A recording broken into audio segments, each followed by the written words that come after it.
श्री सोमनाथ।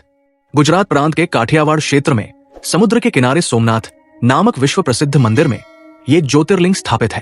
पहले ये क्षेत्र प्रभास क्षेत्र के नाम से जाना जाता था। यही भगवान श्री कृष्ण ने जरा नामक व्याध के बाण को निमित्त बनाकर अपनी लीला का संवरण किया था। यहाँ के ज्योतिर्लिंग की कथा का पुराणों में इस प्रकार से वर्णन है। दक्ष प्रजापति की 27 कन्याएं थी। उन सभी का विवाह चंद्रदेव के साथ हुआ था, किंतु चंद्रमा का समस्त अनुराग व प्रेम उनमें से केवल रोहिणी के प्रति ही रहता था। उनके इस कृत्य से दक्ष प्रजापति की अन्य कन्याएं बहुत अप्रसन्न रहती थी। उन्होंने अपनी ये व्यथा कथा अपने पिता को सुनाई। दक्ष प्रजापति ने इसके लिए चंद्रदेव को अनेक प्रकार से समझाया, किंतु रोहिणी के वशीभूत उनके हृदय पर इसका कोई प्रभाव नहीं पड़ा। अंततः दक्ष ने क्रुद्ध होकर उन्हें क्षयग्रस्त हो जाने का शाप दे दिया।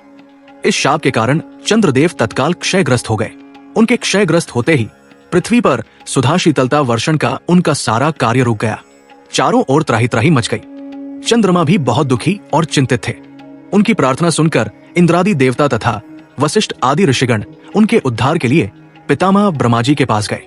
सारी बातों को सुनकर ब्रह्मा जी ने कहा, चंद्रमा अपने शाप विमोचन के लिए अन्य देवों के साथ पवित्र प्रभास क्षेत्र में जाकर मृत्युंजय भगवान शिव की आराधना करें। उनकी कृपा से अवश्य ही इनका शाप नष्ट हो जाएगा और ये रोगमुक्त हो जाएंगे।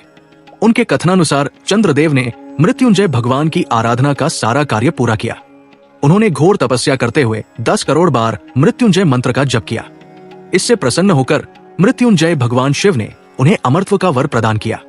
उन्होंने कहा, चंद्रदेव तुम शोक न करो, मेरे वर से तुम्हारा शापमोचन तो होगा ही, साथ ही साथ प्रजापति दक्ष के वचनों की रक्षा भी हो जाएगी।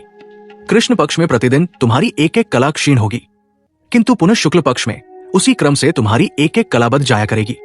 इस प्रकार प्रत्येक पूर्णिमा को तुम्हें पूर्ण चंद्रत्व प्राप्त होता रहेगा। चंद्रमा को मिलने वाले इस वरदान से सारे लोगों के प्राणी प्रसन्न उठे।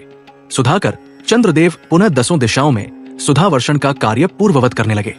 शाप मुक्त होकर चंद्रदेव ने अन्य देवताओं के साथ मिलकर मृत्युंजय भगवान से प्रार्थना की कि आप माता पार्वती जी के साथ सदा के लिए प्राणों के उद्धारार्थ यहाँ निवास करें। भगवान शिव उनकी इस प्रार्थना को स्वीकार करके ज्योतिर्लिंग के रूप में माता पार्वती जी के साथ तभी से यहाँ रहने लगे।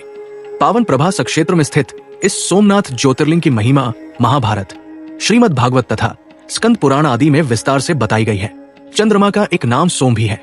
उन्होंने भगवान शिव को ही अपना नाथ स्वामी मानकर यहाँ तपस्या की थी।